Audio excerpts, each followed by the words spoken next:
रिया ब्रज के हो। हमारे इस यज्ञशाला की शोभा बढ़ाने, इस कथा पांडाल की शोभा बढ़ाने माननीय रघुराज प्रताप सिंह राजा भैया जी, राजा साहब यहाँ हम सबके बीच में उपस्थित हैं। भगवान के परम भक्त हैं ये, और हमारे प्रतापगढ़ की पहचान कहे जाते हैं। महाराज, पूरा प्रतापगढ़ भारत में इनके ही नाम से पहचाना जाता है। तो ऐसे माननीय राजा साहब हम सबके बीच में आए, उनका बार बार स्वागत है।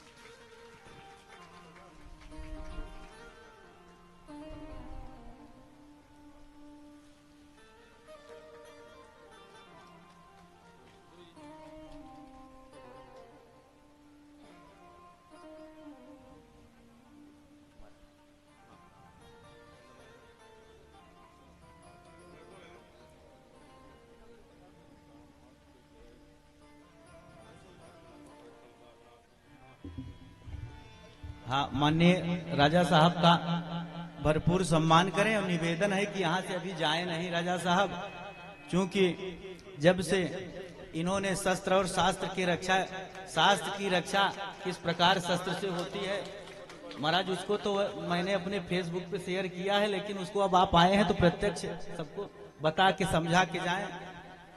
और चाहूंगा कि आप दो शब्द कहें अवश्य।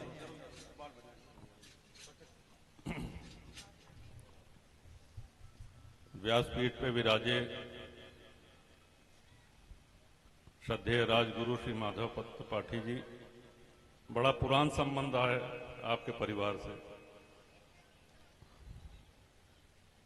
आदरणीय जजमान परिवार और आपके माध्यम से जो लोग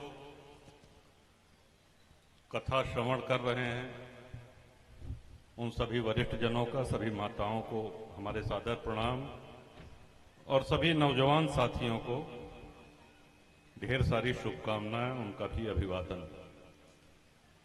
अच्छी खासी कथा चलती रही, माइक हमका पकड़ा दिन रहा है, अब हम का बोली नहीं, लेकिन आज सनातन की जो स्थिति है वह विषय में आपके ध्यानाकर्षण अवश्य करा चाहूं। सनातन सिकुड़ते सिकुड़ते कभी ईरान की सीमा पे वहां तक भारत था, वो पाकिस्तान बन गया। इधर बर्मा की सीमा तक हम लोग थे, वो अब बांग्लादेश हो गया, इस्लामिक राष्ट्र हो गए। और पाकिस्तान में जो आबादी हिंदुओं की 27% थी विभाजन के समय, वो मात्र 1% होकर के रह गई। ये वो बातें हैं जिसमें हमको आपको सब लोगों को चिंतन करना पड़ेगा कि हमारी अगली पीढ़ी भी इसी तरह कथा श्रवण कर सके, इसी तरह श्रद्धेय कथावाचक आते रहें, और इसी तरह जिस तरह से आप लोग बैठ करके श्रद्धापूर्वक सुन रहे हैं, युग युगांतरों से सतयुग, त्रेता, द्वापर और ये कलयुग है, सनातन रहा है। और हिंदुओं ने, सनातन ने किसी भी धर्म के आस्था को चोट नहीं पहुंचाई है। हमने किसी के आस्था के केंद्र, उनके उपासना स्थल नष्ट नहीं किए हैं। दूसरे के धर्मस्थल को तोड़ करके हमने अपने मंदिर नहीं बनवाए हैं। लेकिन हमारे साथ ऐसा ही होता रहा है, चाहे वो आप काशी विश्वनाथ देख लें, चाहे श्री राम जन्मभूमि देख लें, चाहे श्री कृष्ण जन्मभूमि देख लें। इस बात की चेतना, इस बात की जानकारी, ज्ञान न सिर्फ हमको होना चाहिए, बल्कि हमको अपनी आगे आने वाली पीढ़ी को भी ये बताना चाहिए। बताना ये भी चाहिए कि अभी हाल में ही पहलगाम में जब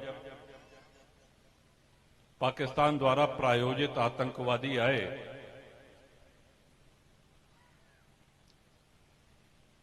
तो उन्होंने सिर्फ एक चीज छांटी, कलमा पढ़ो। हिंदू हो, सिर्फ एक यही चीज पता करिए, वो कौने जात के यहाँ अगड़ा है कि पिछड़ा है कि दलित है कि क्या है। ये तो राजनेताओं ने, राजनीतिक दलों ने हमको बांटने का प्रयास किया है, सनातन को, हिंदुत्व को कमजोर करने के लिए। सिर्फ ये देखा कि वो हिंदू है और उसकी हत्या कर दी गई, उसका कोई गुनाह नहीं था। आज अमरनाथ यात्रा की तैयारियां हो रही हैं। आप लोग समाचार पत्रों में, टीवी पे देखते होंगे, बहुत से ऐसे हैं जो भंडारों का आयोजन करते हैं। आप जानते हैं अमरनाथ जी की गुफा के दर्शन आप कब कर पाते हैं? हम में से बहुत से लोग अमरनाथ जी की यात्रा कर चुके हैं, और जो नहीं किए हैं उनकी इस यात्रा को करने की इच्छा अवश्य है हर सनातनी की। लेकिन हम वो दर्शन तब कर पाते हैं जब 80,000 सैन्य बल हमारी रक्षा के लिए लगता है। वहां हम कोई हिंसा करने नहीं जाते हैं। हम अपने इष्ट, अपने आराध्य भगवान श्री महादेव के दर्शन के लिए, उस पावन पवित्र गुफा के दर्शन के लिए जाते हैं। आप कल्पना करिए, अगर सैन्य बल नहीं लगेगा तो एक भी हिंदू कोई जाकर के दर्शन कर सकता है।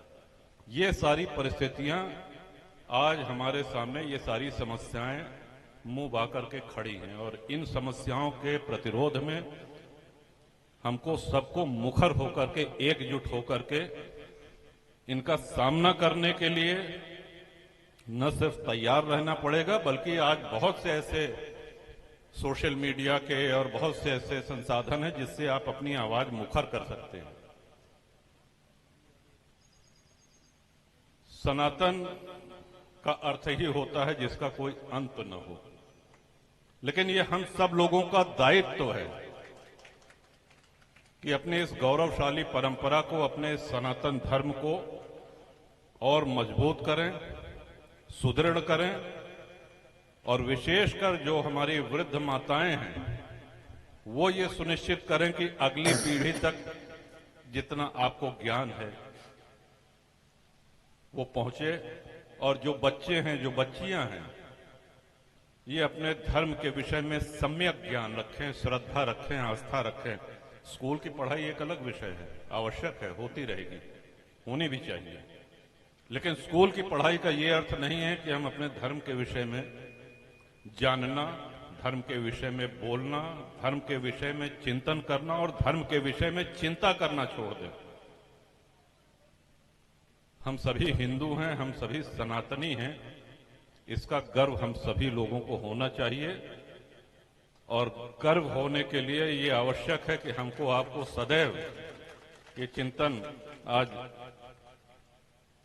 राजगुरु जी तो कथा कह के चला गई हैं।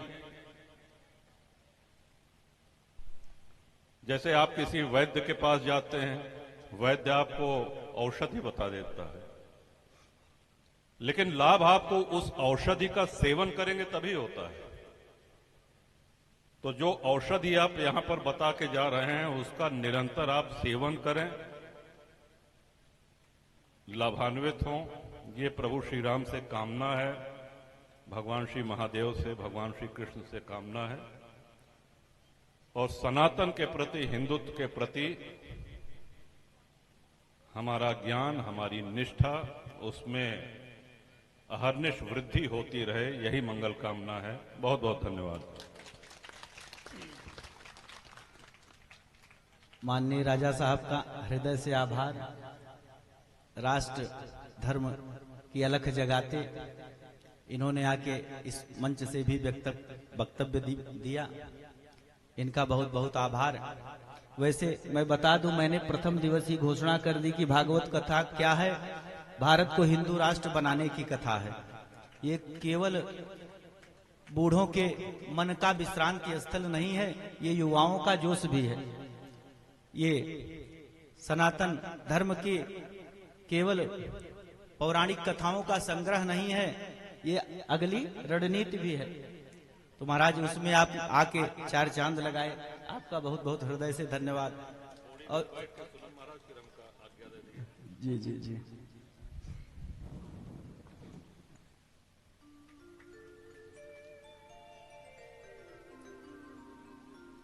महाराज,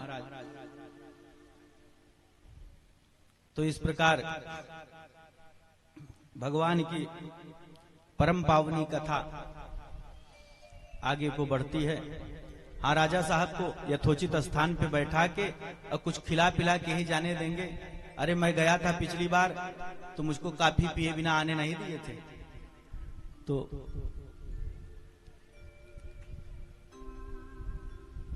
भगवत प्रेमी सज्जनों,